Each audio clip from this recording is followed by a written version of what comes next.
Thank you so much for joining us today. My name is Tina. I am with the Parent Information Center of Delaware. There is a communication box to the left.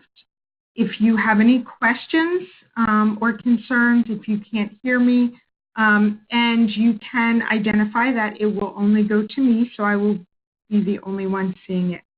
The Parent Information Center is a nonprofit organization. We have been here in Delaware for 35 years this year. We do have an anniversary dinner coming up. We would love to see all of you there. We work with families of children with special needs, and I am going to go to our presentation for today. Today we are going to talk about parent-teacher conferences and preparing for those conferences. So let me pull that screen up for you.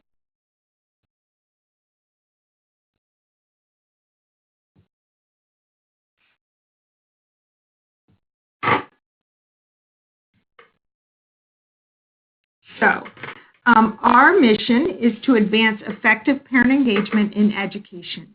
And our vision is for all children to fulfill their potential to succeed. We do this through free workshops, trainings, webinars like this one today, audio conferences. This webinar will be available on our website in about a week, so you can listen to it again, as well as any worksheets or information that I referenced in the presentation will be available on our website. So, prepare for the conference. Parent-teacher conferences are so significant in the relationship between the family and the school. This is where your student spends a majority of their time throughout the school year. But you are the child's advocate. You know your child the best, and you have a right and an expectation to be able to communicate that to the teacher and have your concerns and your ideas listened to.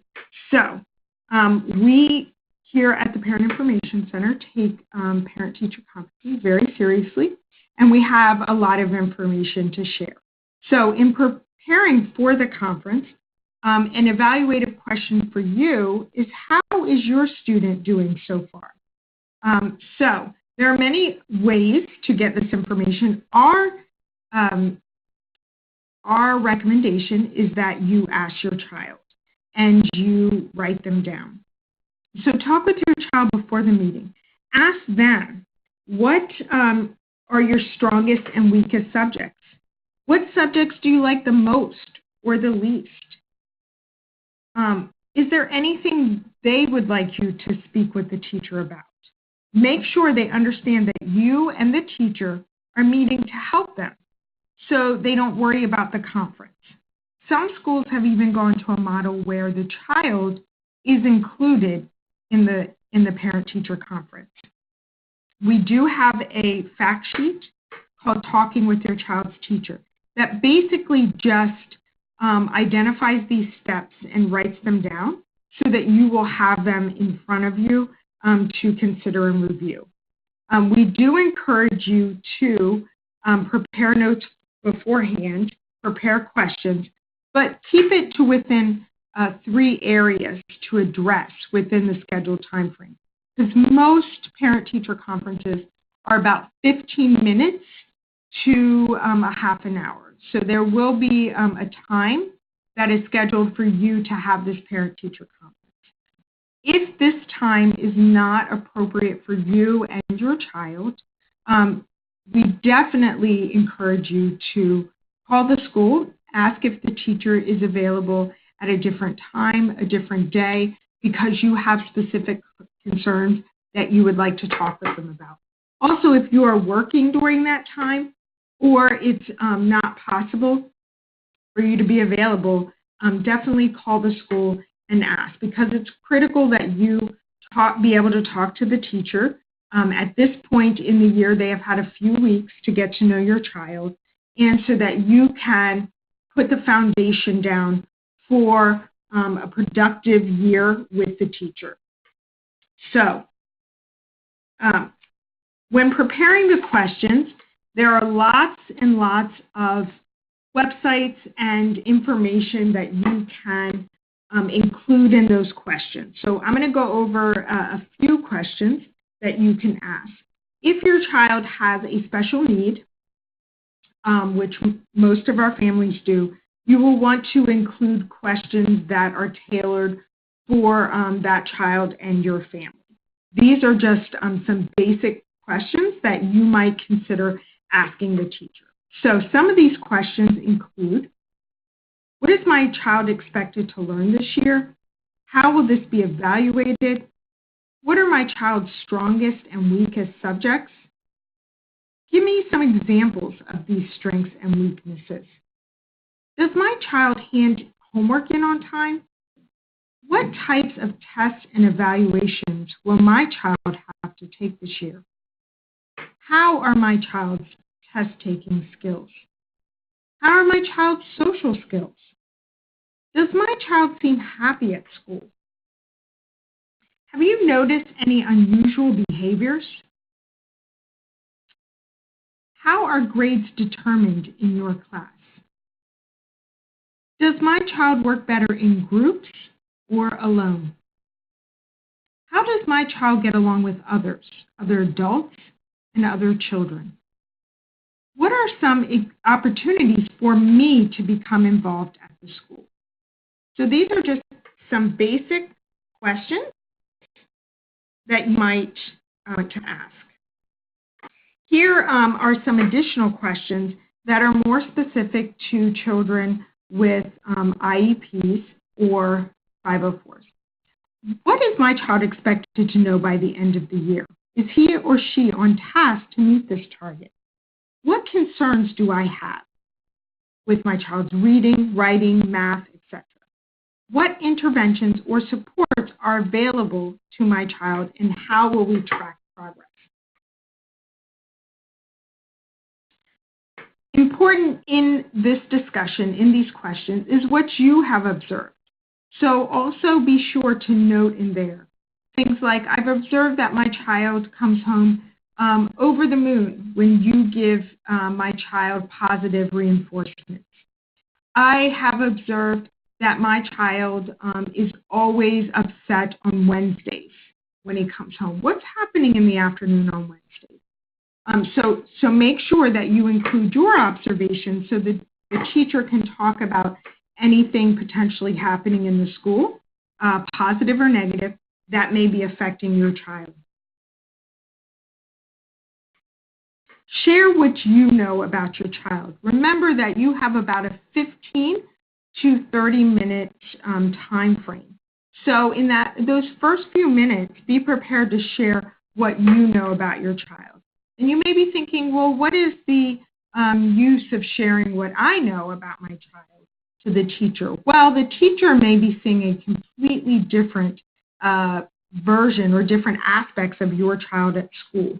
So we know that some children behave very different in a school environment than they do at home.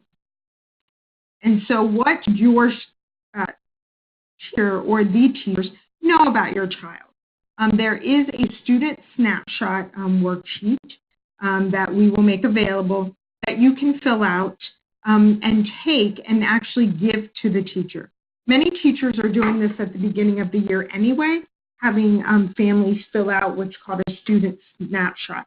But this identifies what are your child's likes, what are their dislikes, what way do they like to be approached, what happens when they need to be corrected or redirected, what are their favorite colors, and it can be simple or it can be complicated. What should the teacher know about your child and their specific learning needs?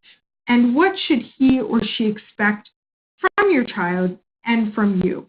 So what kind of communication? Are you very involved with the school community? Do you have a busy job and you are less involved but are available by email? So what should the teacher expect in terms of your communication with them and how you would like to have a relationship with the teacher in the school?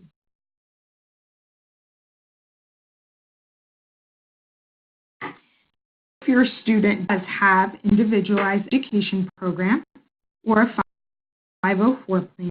Does the teacher know their student has one? Does the teacher or parents in the classroom know what goals they are currently working on? And what additional accommodations would be helpful?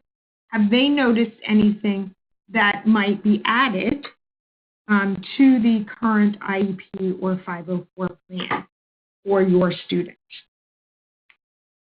At this point, it's a good idea to remember to stay calm. If at any point when you are asking these questions, the teacher says something that concerns you or that you don't understand, stay calm. Respectful communication will be the most effective way to work with your child's teacher. Getting angry or upset will make it difficult to have that productive conversation. But be sure to ask for any explanations of things you don't understand and to write down what you are hearing and ask for clarification. It's important to understand what your child's teacher is telling you and what they're trying to communicate to you. Respectfully discuss any differences of opinion. Explain why you disagree and discuss your differences. It may help both of you find a more effective way to communicate about your child. If there is a major disagreement, or even if there isn't, and you have talked about some additions to the IEP or the 504, or additional things that you might want to try in the classroom, create an action plan together that involves you, the teacher, your child, and other people like tutors or therapists. This plan should have specific suggestions of ways that you can help at home and what's going to be done in the school. So, IDEA is the Individuals with Disabilities Education Act. It is a federal law that ensures that children with disabilities receive a free and appropriate public education. Students, it must be a student with a disability who needs special education services. There must be an evaluation to determine eligibility, and the student must meet one of 13 disability classifications. Section 504 or 504 plans is Section 504 of the Rehabilitation Act of 1973. It is a federal law designed to protect students with disabilities enrolled in any school receiving public assistance. It's a civil rights act that prohibits discrimination on the basis of physical or mental disability. To qualify, a student must have a disability that substantially limits a major life activity. There must be a record of such impairment, or the student must be regarded as having such an impairment. So, some accommodations that are included for IEPs and 504s are extra time on task to complete assignments, reduced homework or chunking of assignments, adjustment of class schedules, use of aids, supplementary aids as calculators, recorders, note takers, modified textbooks, individualized homework assignments, preferential seating, frequent breaks or rest periods, and removal of physical barriers. And these are just some examples. There are many different accommodation and modifications that will be discussed if you request an evaluation for a 504 plan or for an individualized education program. If you are listening to this and you meet with the teachers and you have concern about your child's educational progress and whether they qualify for an IEP or a 504, ask the teacher what accommodations or interventions have already been tried so far this year. What has worked? What accommodations do you think would be most helpful to my student? And ask yourself, have I requested the evaluation for an IEP or for a 504? Do I know the timelines to conduct the evaluation? And what are my rights under IDEA or Section 504? So if you are having these questions, you're thinking about this, please definitely give us a call. We can help you through the process of thinking about whether you would like to request a meeting to an evaluation to see if your child is eligible for a 504 plan or for special education with an individualized education program. We also have workshops throughout the state on eligibility, on 504, and on supporting your student in the classroom. So definitely you can call us at 302-999-7394, or you can go to our website at pickofdel, PICOFDEL.org. We had videos. We could not put them in this presentation, so they will be available on our website at pickofdel.org. They are wonderful videos talking about parent-teacher conferences and how to prepare for them. So putting it all together, what we are suggesting is that parent-teacher conferences are critical to helping to build a positive foundation for your child and their school and the teachers and the relationship that you're going to have with the school. If the parent-teacher conferences that are scheduled are not appropriate to you, set a conference time that is convenient for you and where you can focus and have a complete conversation with the teacher. If a meeting at the school makes you feel uncomfortable, ask to meet somewhere else. So some parents and family members have difficulty meeting at the school. So ask to meet at a library, at another district building. Ask for a phone conference if you cannot attend your child's conference in person. Maybe you're working and you can take a break. Inform the school as soon as possible if you need an interpreter. So we do know that some parents have disabilities themselves, may have hearing challenges, or speak another language as their first language. So ask for an interpreter if you need one as soon as possible. Think about your child and prepare for the parent-teacher conference. We talked about some questions that you can ask at the parent-teacher conference, and we will make that fact sheet available on our website. But think about your child. Review any work that they bring home. Does the work show effort? Write down your child's strengths and weaknesses, and think about how your child works best. We do also do a workshop on your child's learning styles, knowing the multiple intelligences and your child's specific learning style, and being able to communicate that with your child's teacher. So definitely think about attending one of those workshops that are held in the fall and the spring. Does your child have any questions or concerns? They might not be able to express concerns to the teacher, but they might be able to tell you so that you can express it to the teacher.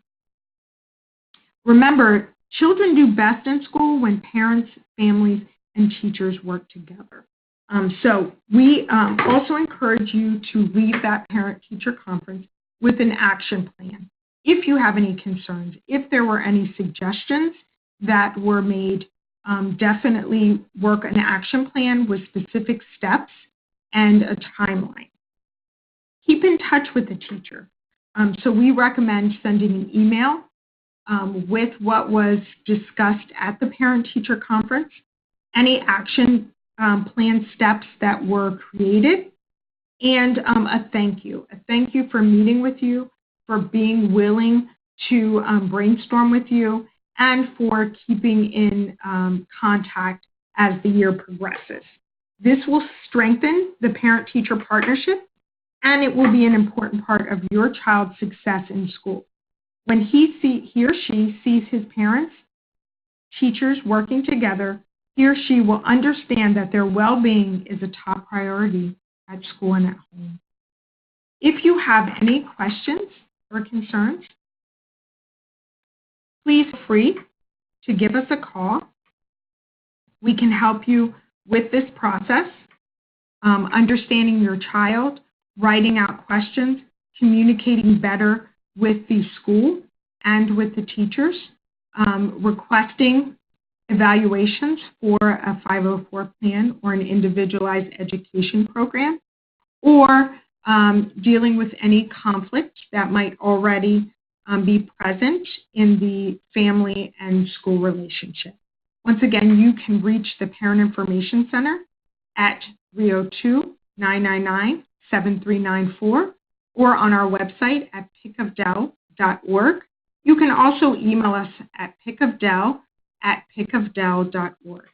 Thank you so much for joining us for this presentation. Please